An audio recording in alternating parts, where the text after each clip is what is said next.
आज हम हमारा चैप्टर 3 स्टार्ट करेंगे जो है नॉन एक्वस सॉल्वेंट हमारे पास। ठीक है, देखो कोई भी जब हम रिएक्शंस करते हैं या कोई भी केमिकल रिएक्शन जब पार्टिसिपेट होती है, टेक प्लेस करती है हमारे पास, तो वहाँ पर हम क्या करते हैं, एक हमारे पास सोल्यूट रहेगा कोई भी, हम उसमें क्या करेंगे, सोल्वेंट में ऐड करेंगे और वहाँ से हमें क्या मिलेगा, सोल्यूशन मिलेगा। तो हम ये कह सकते हैं कि जितने भी केमिकल जो रिएक्शंस हमारी होती है वो कहाँ पर होती है, सोल्यूशन के अंदर होती है हमारे पास कंप्लीट। ठीक है, और अगर हम यहाँ पर बात करें तो कोई भी केमिकल रिएक्शन के कंप्लीट होना किसके ऊपर डिपेंड करता है, सोल्वेंट के नेचर के ऊपर डिपेंड करता है हमारे पास। ठीक है, कि हमारा जो सोल्वेंट है वो किस नेचर का है हमारे पास। और यहाँ से हम बात करें अगर सोल्वेंट की देखें तो मेनली हम क्या करते हैं, वाटर एज ए सोल्वेंट हम यहाँ पर यूज करेंगे। जो स्टार्टिंग में वाटर यूज किया गया था, क्यों यूज किया गया था, क्योंकि एक तो क्या होता है, हम इसे जब भी लैब में काम करें या कोई भी केमिकल रिएक्शन जब करते हैं कंप्लीट, तो ये सेफली हैंडल हो जाता है, क्योंकि हमें पता है क्या रहता है हमारे पास, न्यूट्रल होता है, ओडरलेस रहता है हमारे पास। ठीक है, नॉन टॉक्सिक रहता है हमारा, या फिर हम ये कह सकते हैं पॉइजनस रहता है हमारे पास। तो ये सिंपल इसकी प्रॉपर्टी है जिसकी वजह से क्या रहता है, ये इजी टू हैंडल रहता है हमारे पास। हम इसे बहुत अच्छे से किसी भी केमिकल रिएक्शन में एज ए कैटलिस्ट हम क्या कर सकते हैं, एज ए सोल्वेंट हम क्या करते हैं, इसे यूज कर लेते हैं। दूसरी अगर इसकी हम बात करें तो हमें पता है कि जो वाटर है उसकी जो लिक्विड रेंज है हमारे पास वो हाई लिक्विड रेंज है हमारी। अगर हम बात करें लिक्विड रेंज की तो हमें पता है 0 to 100 डिग्री सेल्सियस हमारे पास टेम्परेचर है। तो मेनली हाई लिक्विड रेंज होने की वजह से क्या रहता है, ये लिक्विड फॉर्म के अंदर रहता है, और इस वजह से नॉर्मली हम क्या करते हैं कि जो भी प्यूरिफिकेशन वगैरह होता है वो हमारा ईजिली हो जाता है। दूसरा अगर हम बात करें वाटर का, तो जो डाई इलेक्ट्रिक कॉन्स्टेंट होता है वो कैसा होता है, हाई डाई इलेक्ट्रिक कॉन्स्टेंट होता है हमारा। ठीक है, उसके अलावा हम वेपराइजेशन हीट, स्पेसिफिक हीट देखें, हीट ऑफ वेपराइजेशन देखें, हीट ऑफ फ्यूजन देखें, तो ये सब प्रॉपर्टी भी क्या होती है, वाटर की हाई होती है, और इसी वजह से क्या होता है, ये as a good solvent use किया जाता है। तो नॉर्मली क्या है, वाटर क्या है, ईजिली अवेलेबल है हमारे पास, और इसी वजह से क्या है, इसकी जो एक्सीलेंट जो प्रॉपर्टी है एज ए सोल्वेंट की तरह वो हिंड्रेड कर देती हैं बाकी जो हमारे पास नॉन एक्वस सोल्वेंट की, नॉन एक्वस सोल्वेंट के हमारे पास। ठीक है, अगर हम बात करें नॉन एक्वस सोल्वेंट हमारे पास होते क्या हैं, तो देखो सिंपल हम ये कह रहे हैं कि वाटर है हमारे पास, ये हमारे पास कैसा है, एक्वस सोल्वेंट है। तो वाटर के अलावा जितने भी जो सोल्वेंट बचे हमारे पास अदर देन वाटर, हमारे पास वाटर के अलावा जितने भी सोल्वेंट बचे जो किसी भी केमिकल रिएक्शन को कंप्लीट करने में यूज किए जाते हैं वो हमारे क्या हो जाएंगे, नॉन एक्वस सोल्वेंट हो जाएंगे। ठीक है, जैसे अगर हम ऑर्गेनिक केमिस्ट्री की बात करते हैं तो वहाँ पर हम क्या है, बेंजीन हुआ हमारे पास, उसके अलावा कार्बन टेट्राफ्लोराइड हो गया हमारा, एसीटोन हो गया, ईथर हो गया, ये सब क्या यूज होते हैं, एज ए सोल्वेंट की तरह यूज होते हैं सारे के सारे। ठीक है, उसके अलावा अगर हम देखें यहाँ पर NH3 लिक्विड अमोनिया हो गया, H2SO4 हो गया, लिक्विड HF हो गया हमारे पास, तो ये सारे के सारे क्या होते हैं, एज ए सोल्वेंट की तरह यूज होते हैं। लिक्विड सल्फर डाइऑक्साइड हो गया हमारा। ठीक है, तो ये सारे क्या होंगे, एज ए कैटलिस्ट यूज होंगे हमारे पास। दूसरा, तो ये तो बेसिक इंट्रोडक्शन था। अगर हम बात करते हैं कोई भी किसी भी केमिकल रिएक्शन में जब हम सोल्वेंट यूज कर रहे हैं तो हम उसको जो यूज कर रहे हैं वहाँ पर हम उसकी फिजिकल और केमिकल प्रॉपर्टीज़ देखते हैं हमारे पास। ठीक है, कि कौन सी फिजिकल और केमिकल प्रॉपर्टी के बेस पे हम बताएंगे कि हाँ इस फिजिकल एंड केमिकल प्रॉपर्टी को वो सेटिस्फाई करके किसी भी केमिकल रिएक्शन को कंप्लीट कर सकता है हमारे पास। ठीक है, तो फर्स्ट हमारे पास यहाँ आता है melting point and boiling point हमारे पास। ठीक है, देखो मेल्टिंग पॉइंट और बॉइलिंग पॉइंट अगर हम बात करें तो ये क्या बताता है कि जो नॉर्मल है हमारे पास, जो नॉर्मल ऑर्डिनरी जो टेम्परेचर और प्रेशर कंडीशन है उसके अंदर कोई भी जो सोल्वेंट होगा उसकी लिक्विड रेंज कितने टाइम के लिए है हमारे पास। ठीक है, तो मेनली हम क्या कहते हैं, ये टेम्परेचर रेंज बताता है हमारा, कि कोई भी हमें पता है ऑलमोस्ट अगर हम बात करते हैं तो लगभग सभी के सभी जो सोल्वेंट होते हैं वो क्या होते हैं, लिक्विड फॉर्म के अंदर होते हैं हमारे पास। तो यहाँ पर जो मेल्टिंग और बॉइलिंग पॉइंट है वो किसी भी सोल्वेंट की टेम्परेचर रेंज बताएगा कि हाँ इस रेंज के अंदर और इस प्रेशर के अंदर कोई भी जो सोल्वेंट है वो लिक्विड स्टेट के अंदर एग्जिस्ट कर रहा है हमारा या नहीं कर रहा है हमारे पास।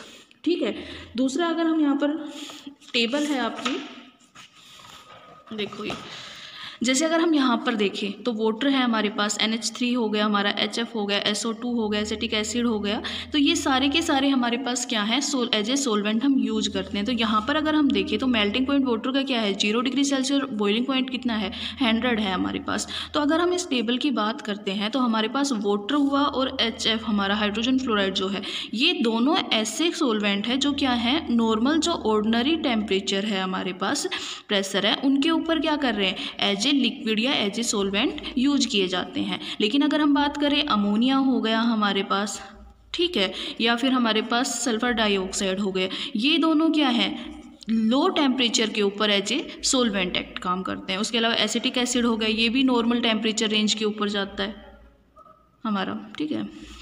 तो यहाँ से हम लगाएंगे कि जो वाटर हो गया हमारे पास, एसिटिक एसिड हो गया, ये गुड सोलवेंट है ऑर्डिनरी टेम्परेचर्स के ऊपर, क्योंकि इनकी जो लिक्विड रेंज है वो काफ़ी है हमारे पास, हाई लिक्विड रेंज है इनकी। और दूसरा हमारे पास NH3 हो गया, सल्फर डाइऑक्साइड हो गया, इनकी लिक्विड रेंज क्या है, लो टेम्परेचर के ऊपर ये क्या करेंगे, एज ए सोलवेंट की तरह यूज होंगे हमारे पास, ठीक है। नेक्स्ट हमारे पास आता है heat of fusion, heat of fusion and heat of vaporization.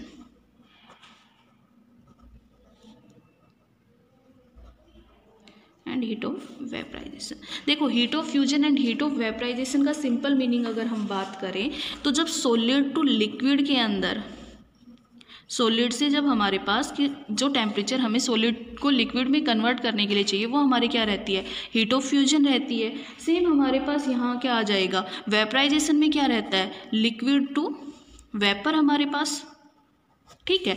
तो किसी भी लिक्विड को वेपर में कन्वर्ट करने के लिए जितनी अमाउंट ऑफ हीट की रिक्वायरमेंट होती है वो हमारे पास क्या होती है, हीट ऑफ वेपराइजेशन। यहीं से हमारे पास आता है molar heat of fusion and molar heat of vaporization. तो मोलर हीट ऑफ फ्यूजन हमारे पास क्या हो गया कि 1 mole of substance, 1 mole of substance to change from solid to liquid, ठीक है। तो ये हमारे पास क्या हो गई कि 1 मोल ऑफ सॉलिड जो सब्सटेंस है उसको लिक्विड में चेंज करने के लिए जितनी अमाउंट ऑफ हमें हीट की रिक्वायरमेंट होती है या जितनी अमाउंट ऑफ हीट एब्जॉर्ब होती है हमारी, वो क्या कहलाती है, हीट ऑफ फ्यूजन कहलाती है। सेम यहाँ पर हीट ऑफ वेपराइजेशन में हमारे पास हो जाएगा कि 1 मोल ऑफ लिक्विड हमारे पास, कि 1 मोल ऑफ लिक्विड जो सब्सटेंस है उसको वेपर में कन्वर्ट करने के लिए जितनी अमाउंट ऑफ हीट एब्जॉर्ब की जाती है वो हमारे पास क्या रहती है, मोलर हीट ऑफ वेपराइजेशन हमारे पास आती है, ठीक है। देखो यहाँ पर अगर हम बात करें मेनली जो हीट ऑफ फ्यूजन है हमारे पास, फ्यूजन एंड वेपराइजेशन हमारे पास, ये क्या बताती हैं यहाँ पर कि हमारे पास कोई भी एक सोलवेंट हम यूज कर रहे हैं। अब जो सोलवेंट है तो उसमें मॉलिक्यूल्स होंगे हमारे पास, डिफरेंट मॉलिक्यूल्स हैं हमारे पास, कंबाइन होके सोलवेंट बन रहा है हमारे पास। जैसे अगर हम NH3 की ही बात करें हमारे पास, तो यहाँ क्या नाइट्रोजन है और हाइड्रोजन हमारे पास है, ठीक है। तो मेनली क्या है कि जो मॉलिक्यूल हैं उनकी जो बाइंडिंग है हमारे पास या फिर उनका जो बीच जो बॉन्ड फॉर्म हो रहा है उसकी स्ट्रेंथ को, मेनली स्ट्रेंथ हुआ और उसका नेचर हुआ, उसको डिफाइन करते हैं हमारे पास क्या, फ्यूजन ऑफ और वेपराइजेशन, ठीक है। तो मेनली हम ये कह सकते हैं कि जो भी सॉल्वेंट हमारा कोई भी हो सकता है, लिक्विड हो सकता है हमारे पास और सॉलिड हो सकता है हमारा, कि जो सॉलिड और लिक्विड सॉल्वेंट है तो उनके मॉलिक्यूल के बीच की जो इंटरमोलिकुलर बॉन्ड है उनकी स्ट्रेंथ और नेचर को बताने के लिए हम क्या यूज करते हैं, heat of fusion and heat of vaporization करते हैं। तो यहाँ से देखो अगर हमारे पास क्या हीट ऑफ फ्यूजन लार्ज है हमारे पास, ठीक है, हाई हीट ऑफ फ्यूजन है हमारे पास एंड हीट ऑफ वेपराइजेशन हमारे पास है, तो मीन्स यहाँ पर सीधा है कि कोई बॉन्ड स्ट्रॉन्ग होगा तो उसको ब्रेक करने के लिए हमें ज़्यादा अमाउंट ऑफ एनर्जी की रिक्वायरमेंट होगी हमारी, ठीक है। तो बॉन्ड कैसा है हमारा, जो इंटरमोलिकुलर बॉन्ड है वो हमारा कैसा होगा, यहाँ पर स्ट्रॉन्ग बॉन्ड फॉर्म हो रहा है हमारे पास, ठीक है। अगर यहाँ से हम बात करें मेनली तो जो हीट ऑफ फ्यूजन और हीट ऑफ वेपराइजेशन है इनका जो रेशियो है उसको हम बोलते हैं ट्रोटोन कांस्टेंट हमारा, ठीक है। और इस कांस्टेंट मेनली होता क्या है, हीट ऑफ एवोपरेशन हमारे पास का रेशियो हमारा रहेगा यहाँ पर किसके साथ, टेम्परेचर के साथ, और ये क्या रहता है हमारा कांस्टेंट रहता है यहाँ से हमारे पास, ठीक है। क्लियर है हमारे पास। बॉइलिंग पॉइंट हमारे पास कि जो बॉइलिंग पॉइंट है उसका रेशियो रहेगा हीट ऑफ एवोपरेशन के साथ हमारे पास। तो ये जो रेशियो है इसको हम क्या बोलते हैं, टर्टन कांस्टेंट हमारे पास, ठीक है। दूसरा अगर हम बात करें कि जो मोलर हीट है हमारे पास वेपराइजेशन की, नॉर्मल लिक्विड की अगर हम बात करते हैं, हमारे जब नॉर्मल लिक्विड हम लेते हैं यहाँ पर, ठीक है हमारे पास, तो अगर हमारे पास क्या है, जो हीट ऑफ वेपराइजेशन है वो कैलोरी के अंदर अगर हम यूज कर रहे हैं यहाँ पर, तो हमारे पास जो बॉइलिंग पॉइंट आएगा वो क्या रहेगा, केल्विन, 0 केल्विन हमारे पास। तो टॉर्टन कांस्टेंट की वैल्यू हमेशा क्या आएगी, 21.5 हमारे पास। अगर कोई भी जो लिक्विड है या नॉर्मल लिक्विड हमारे पास है उनकी वैल्यू क्या हो, अगर 25 से ज़्यादा हो, 21.5 से ज़्यादा हो, तो वो क्या रहते हैं, एसोसिएटेड हमारे पास लिक्विड रहते हैं, एसोसिएटेड लिक्विड। तो यहाँ पर अगर हम देखें हमारे पास क्या क्या हो गए, NH3 हो गया हमारा, हाइड्रोजन फ्लोराइड हो गया हमारा, वाटर हो गया, इन सब का जो टर्टन कांस्टेंट की वैल्यू होती है वो 21.5 से ज़्यादा होती है, मोर रहती है, ठीक है। और इसी वजह से ये क्या होते हैं, एज ए एसोसिएटेड लिक्विड की तरह यूज किए जाते हैं हमारे पास, ठीक है। तो यहाँ से हम, ये टेबल है आप लोगों की, वाटर है, हीट ऑफ फ्यूजन यहाँ पर कितना है, 6.0 है, मोलर हीट ऑफ वेपराइजेशन कितना है, 40.65 है हमारे पास यहाँ, ठीक है। दूसरा अमोनिया है, सल्फर डाइऑक्साइड, हाइड्रोजन फ्लोराइड। तो ये सारे हैं heat of fusion and heat of vaporization यहाँ पर कर रहे हैं हमारे पास, ठीक है। और अगर हम यहाँ से देखें तो वाटर हुआ और अमोनिया हुआ यहाँ पर, तो दोनों की जो हीट ऑफ फ्यूजन की वैल्यू है वो ऑलमोस्ट सेम है हमारे पास। मीन्स यहाँ पर हम ये कह सकते हैं कि जो H2O के अंदर हमारे पास और NH3 के अंदर जो इंटरमोलिकुलर फोर्स है वो क्या है, दोनों के अंदर सेम है हमारे पास। तो यहाँ से हीट ऑफ फ्यूजन और हीट ऑफ वेपराइजेशन से हम क्या मेनली डिटरमाइन करते हैं कि जो भी हमारा सॉल्वेंट है उसका जो इंटरमोलिकुलर फोर्स है या इंटरमोलिकुलर जो बाइंडिंग है वो उसका नेचर कैसा है और उसकी स्ट्रेंथ कैसी होगी हमारे पास, ठीक है। नेक्स्ट हमारे पास आता है डाइलेक्ट्रिक कांस्टेंट हमारा। देखो डाइलेक्ट्रिक कांस्टेंट अगर हम बात करें तो डाइलेक्ट्रिक कांस्टेंट क्या बताता है, मेनली सोल्यूबिलिटी को रिप्रेजेंट करता है ये हमारे पास किसी भी सोलवेंट की ऑफ पोलर और नॉन पोलर सब्सटेंस, पोलर और non polar substance in solvent. कि हमारे पास जो भी पोलर और नॉन पोलर सब्सटेंस है वो किसी भी सॉल्वेंट के अंदर कितने सोल्यूबल हैं हमारे पास। तो यहाँ से अगर हम कोलम्बियन लॉ से बात करते हैं तो हमारे पास फोर्स क्या होता है, Q plus Q minus upon में E/R²। ई हमारे पास ये क्या है, डाइलेक्ट्रिक कांस्टेंट जिसको हम एप्सिलॉन भी बोलते हैं मेनली, ठीक है। यहाँ पर Q प्लस और Q माइनस क्या है हमारे पास, charge of cation and anion हमारे पास, ये क्या है, चार्ज ऑफ कैटायन, और ये हमारे पास क्या है, चार्ज ऑफ एनायन हमारे पास, ठीक है। यहाँ से अगर हम बात करें R हमारे पास क्या है, रेडियाई है, रेडियाई ऑफ आयंस, कि जो भी हमारा कैटायन एनायन है उनकी रेडियाई क्या होगी हमारी, ठीक है। यहाँ से अगर हम देखें तो F क्या है, inversely proportional to dielectric constant हमारे पास। मीन्स डाइलेक्ट्रिक कांस्टेंट की वैल्यू जितनी ज़्यादा रहेगी उतना ही जो सब्सटेंस है हमारे पास उनका जो फोर्स होगा वो क्या रहेगा हमारे पास, स्मॉल रहेगा। मीन्स E की वैल्यू अगर हमारे पास क्या है, लार्ज है हमारा, तो F की वैल्यू क्या होगी हमारी, स्मॉल होगी। मीन्स यहाँ पर क्या होगा, इस बॉन्ड को कोई भी जो मॉलिक्यूल है वो हमें क्या होगा, उनको सेपरेट करने के लिए हमें क्या चाहिएगी, बहुत कम अमाउंट ऑफ एनर्जी की रिक्वायरमेंट पड़ेगी, ठीक है, small amount of energy.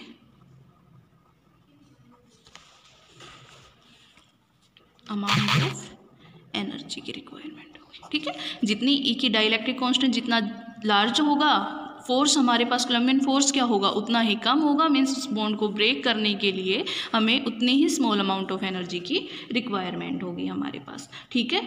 Simple हम यहाँ से ये भी बता सकते हैं कि अगर कोई भी हमारे पास जितने ज़्यादा अगर स्मॉल अमाउंट ऑफ एनर्जी हमें रिक्वायर्ड है तो वहाँ से क्या होगा, वो फास्ट सोल्यूबल होगा हमारे पास, या फिर हम ये कह सकते हैं easy to dissolve in ionic and ionic substance हमारा, ठीक है। तो ये हमारे पास क्या हुआ, डाइलेक्ट्रिक कांस्टेंट मेनली हम ये कह सकते हैं। दूसरा हम यहाँ पर ये कहेंगे कि अगर डाइलेक्ट्रिक कांस्टेंट की वैल्यू क्या कर रही है हमारे पास, ई की वैल्यू अगर हमारे पास डिक्रीज कर रही है यहाँ पर, तो जो सोल्युबिलिटी ऑफ आयनिक कंपाउंड होगी वो भी क्या हो जाएगी हमारे पास, सोल्युबिलिटी ऑफ आयनिक जो कंपाउंड है वो भी हमारे पास क्या कर जाएगी, डिक्रीज कर जाएगी हमारे पास। ई की वैल्यू अगर इंक्रीज करती है तो सोल्युबिलिटी ऑफ आयनिक कंपाउंड भी हमारे पास इंक्रीज करेगी, और अगर ई की वैल्यू डिक्रीज करती है तो सोल्युबिलिटी ऑफ आयनिक कंपाउंड भी हमारे पास क्या करेगी, डिक्रीज करेगी। तो अगर हम डाइलेक्ट्रिक कांस्टेंट पे देखें तो हाइड्रोजन फ्लोराइड और H2 दोनों के दोनों क्या हैं, गुड सोलवेंट होते हैं फॉर आयनिक और पोलर कंपाउंड दोनों के लिए, और पोलर कंपाउंड के लिए, ठीक है, क्योंकि इनकी जो डाइलेक्ट्रिक वैल्यू होती है वो क्या होती है, बहुत ज़्यादा हाई रहती है। अगर हम वाटर की बात करें तो 81.7 होती है हमारे पास, ठीक है, और अगर हम हाइड्रोजन फ्लोराइड की बात करते हैं तो ये कितनी होती है, 83.6 होती है। सारी की सारी क्या है, यहाँ पर हम करें 0 डिग्री सेल्सियस के ऊपर हमारे पास। वाटर की होती है 18 डिग्री सेल्सियस के ऊपर, और ये होती है 0 डिग्री सेल्सियस के ऊपर हमारे पास, ठीक है। तो ये हमारे पास क्या है, डाइलेक्ट्रिक कांस्टेंट हमारा। नेक्स्ट हमारे पास आता है डाइपोल मूवमेंट हमारे पास। देखो जो डाइपोल मूवमेंट है किसी भी सब्सटेंस का, अगर डाइपोल मूवमेंट की हम बात करते हैं तो वो हमेशा रिलेट होता है डाइलेक्ट्रिक कांस्टेंट के साथ हमारे पास, कांस्टेंट के साथ, ठीक है। नॉर्मल अगर हम बात करें तो जितने भी जो आयनाइजिंग जो सोलवेंट हमारे होते हैं हमें पता है उनका क्या रहता है हमारे पास, डाइपोल मूवमेंट कैसा रहता है, हाई रहता है हमारे पास, लार्ज डाइपोल मूवमेंट रहता है। कैसा रहेगा इनका, लार्ज डाइपोल मूवमेंट। और अगर हमारे पास डाइपोल मूवमेंट लार्ज है तो हमारे पास डाइलेक्ट्रिक कांस्टेंट भी कैसा हो जाएगा, लार्ज डाइलेक्ट्रिक कांस्टेंट हो जाएगा हमारा, ठीक है। तो यहाँ से हम बता सकते हैं मेनली ये जो डाइपोल मूवमेंट है ये किससे रिलेट करता है, जो भी हमारे पास बॉन्ड है उसकी पोलैरिटी को डिफाइन करता है, ठीक है, बॉन्ड्स पोलैरिटी। तो यहाँ से हम ये कह सकते हैं मेनली कि जितनी पोलैरिटी हमारे पास ग्रेटर रहेगी उतना ही लार्ज हमारे पास क्या रहेगा, डाइपोल मूवमेंट रहेगा हमारा किसी भी सब्सटेंस का। और अगर डाइपोल मूवमेंट ज़्यादा है तो डाइलेक्ट्रिक कांस्टेंट भी हमारे पास क्या हो जाएगा, ज़्यादा हो जाएगा। और यहाँ से हम कह सकते हैं कि जितना ज़्यादा डाइपोल मूवमेंट होगा उसकी उतनी ही ग्रेटर टेंडेंसी होगी to dissolve substance, greater tendency to dissolve substance, the polar और आयनिक सब्सटेंस, आयनिक सब्सटेंस हमारे पास, ठीक है। तो ये हमारे पास था डाइपोल मूवमेंट। नेक्स्ट अगर हम प्रॉपर्टी की बात करें तो क्या है हमारे पास, विस्कोसिटी। अगर हम विस्कोसिटी की बात करें तो हमें पता है विस्कोसिटी को अगर हम मेजर करते हैं मेनली तो यहाँ से हम क्या कहते हैं, फ्लूइडिटी की टर्म के अंदर मेजर करते हैं मेनली, कि हमारे पास कोई भी सॉल्वेंट किस फ्लो के साथ कितना कोई भी सरफेस के ऊपर फ्लो कर सकता है मेनली। अगर हम बात करें जैसे वाटर हो गया हमारे पास, उसके अलावा इथाइल अल्कोहल हो गया हमारे पास, ठीक है, या फिर कार्बन टेट्रा क्लोराइड हो गया हमारे पास, CCl4 हो गया हमारा, ये सारे के सारे क्या हैं, इनकी जो विस्कोसिटी होती है वो कैसी होती है, लो होती है। मीन्स अगर इनको हम किसी भी सरफेस पे डालेंगे तो ये बहुत फास्ट फ्लो होते हैं हमारे पास, ठीक है। दूसरा अगर हम यहाँ पर नॉर्मली हम ये सब ऑर्डिनरी टेम्परेचर्स के ऊपर लेंगे, ठीक है हमारे पास। दूसरा अगर हम बात करते हैं जैसे हमारे पास क्या हो गया, कोई भी जो लिक्विड हैं या ऑर्गेनिक जो हमारे पास रहते हैं जैसे सल्फ्यूरिक एसिड हो गया, एनहाइड्रस सल्फ्यूरिक एसिड हो गया, या फिर हम ये कह सकते हैं जितने भी हाई मोलिकुलर वेट के जो हाइड्रोकार्बन्स होते हैं उनकी विस्कोसिटी कैसी होती है, हाई रहती है। और इस वजह से क्या रहता है, उनकी जो ऑर्डिनरी कंडीशन के ऊपर फ्लो रेट होती है वो क्या होती है हमारे पास, लो फ्लो रेट रहेगी हमारे, ठीक है। तो यहाँ से हम ये कह सकते हैं कि अगर कोई भी सॉल्वेंट है तो उसकी विस्कोसिटी क्या है, लो विस्कोसिटी है, तो उसका जो प्रेसिपिटेशन होगा, क्रिस्टलाइजेशन होगा, फिल्ट्रेशन वगैरह होगा, हम उसको क्या कर सकते हैं, इजीली कैरी आउट करते हैं। लेकिन अगर कोई विस्कस है, मीन्स गाढ़ा हमारे पास है, कोई भी सॉल्वेंट हम यूज़ कर रहे हैं तो उसको फिल्टर करने में भी डिफ़िकल्टी होगी, उसको क्रिस्टलाइज करने में भी डिफ़िकल्टी होगी, प्रेसिपिटेट बनाने में भी डिफ़िकल्टी करेगा हमारे पास, ठीक है।